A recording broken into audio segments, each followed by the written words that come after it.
পাঠ করছি স্বামী চেতনানন্দের লেখা ধ্যানলোকে শ্রীরামকৃষ্ণ থেকে। মানুষের আকাঙ্ক্ষার শেষ নেই।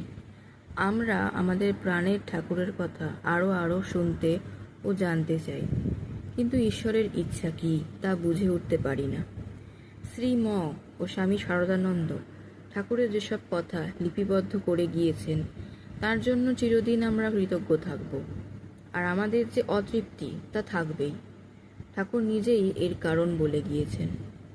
ঠাকুর একদিন তার অন্তরঙ্গদের সম্বন্ধে বলেন, তোমরা সব এখানকার অংশ। মাস্টারমশাই বলেন, তা বুঝেছি। একটু থেমে মাস্টারমশাই নিবেদন করেন, কিন্তু এখনো তৃপ্তি হয়নি। ঠাকুর উত্তর দেন, তৃপ্তি কখনো হবে না।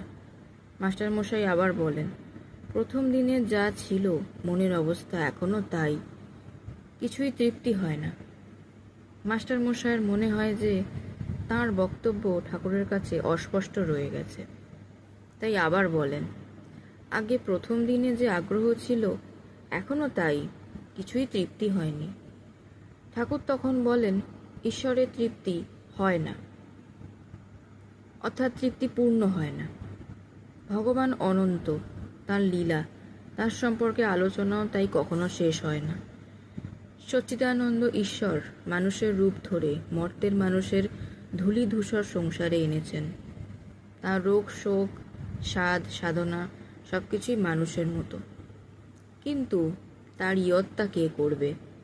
অনন্তরূপী শ্রীরামকৃষ্ণকে কোনোদিনই আমরা সম্পূর্ণরূপে জানতে পারব না।